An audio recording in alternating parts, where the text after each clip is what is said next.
Hello friends and welcome back to Midlife Chapters. Now we have gone from clarity to focused in the last couple of videos, and I thought that what would be a beautiful arc to finish this line of thought is to talk about what is it that you actually need to let go of, because focusing can work both ways, right? It can be something that you're concentrating on to pull it into your life, but it can also be letting go of something, right? It can be just releasing certain things that are not necessary in your life. And therefore, today I thought we should talk about tolerance, because what you tolerate is shaping your life. Now, when we are young, and whether we have a family or not, but in our younger days, we have a very wide spectrum of things that we tolerate, and that's because our bandwidth is just a lot, and also because we have time. So there may be things that come up in our lives. For example, there may be that extra duty that you need to do at school, let's say for your kids' school, right? And you just jump in and you say, oh sure, I'm gonna do it. Or maybe an extra bit of work that your boss gives you, and then you think, well, I can manage to do that.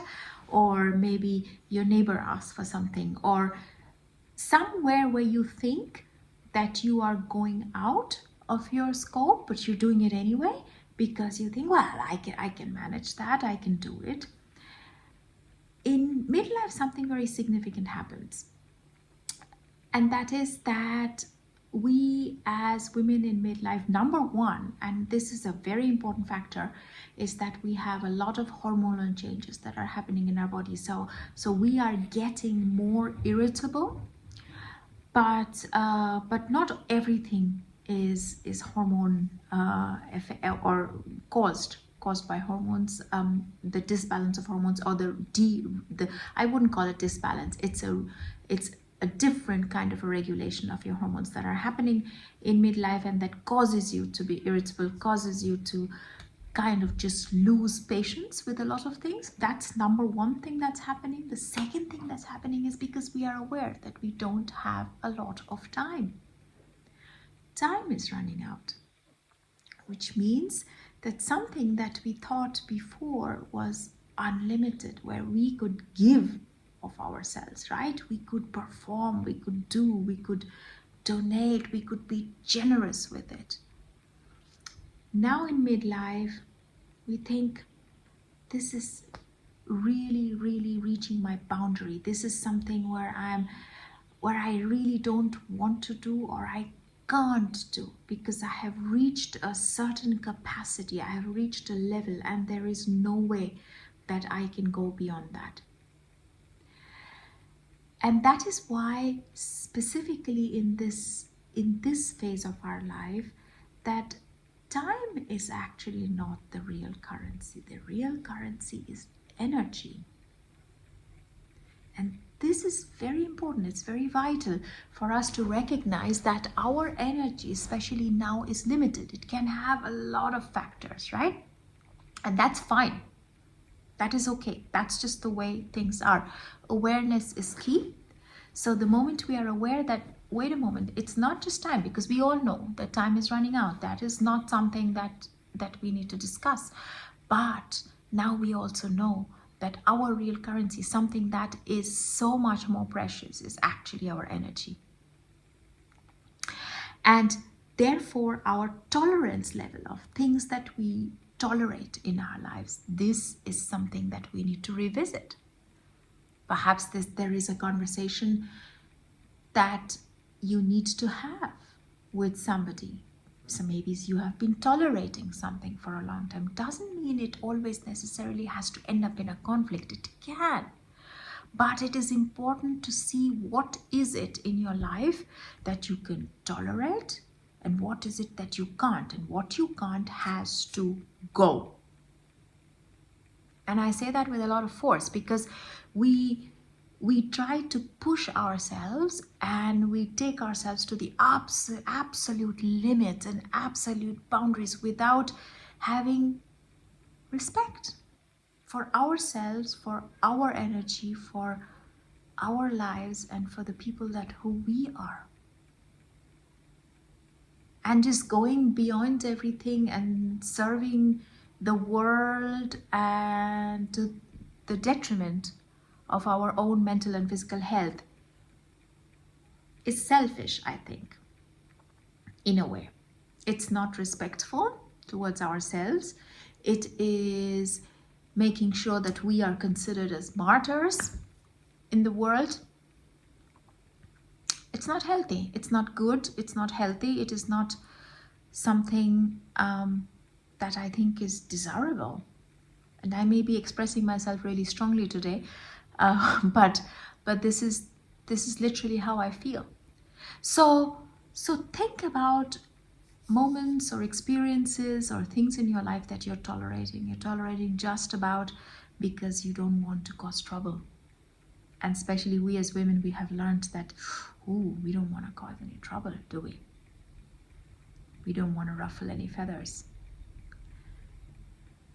And I'm not saying that you need to go out and start any revolution. I'm not saying that, but think about maybe perhaps one small thing that you can identify as something that you're tolerating in your life.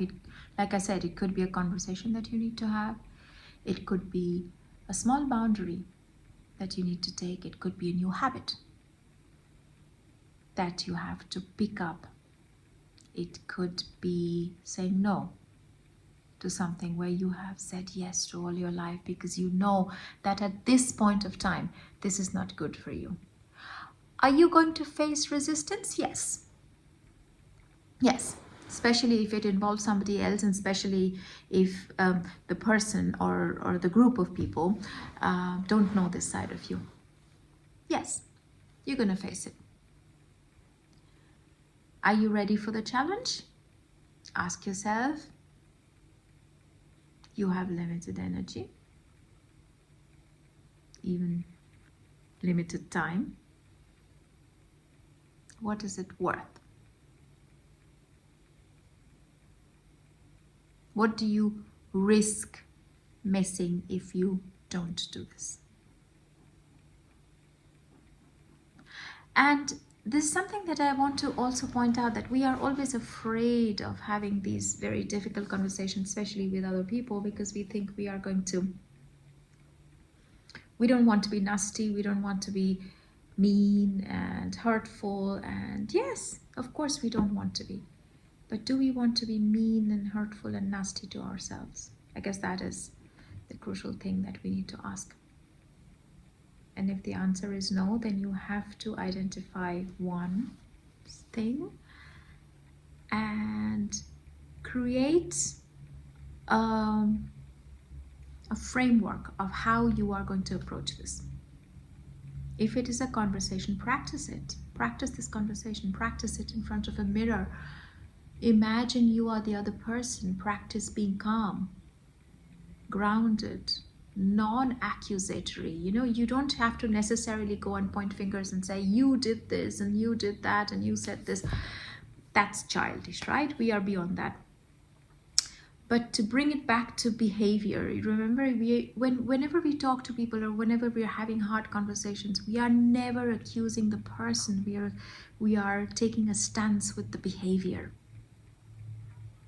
Say, this, your behavior, this may affected in a manner of however you behaved, affected me in this way. That's a statement. And then the courage to stand by it. Is it hard? Yes, it is. But like everything in life, it's a practice. And I think something very beautiful comes out of this when you do this. You gain a lot of self-trust. You know what you can do, you know what you're going to tolerate. You gain self-trust, you increase your self-esteem. And those are good things to have in life, generally. So think about this. Think about this one small step that you can do where you can stop tolerating something that is depleting you. I hope this has helped. So as always, do like, share, comment, and I will see you next time. And until then, remember, your next chapter starts now. Take care. Bye-bye.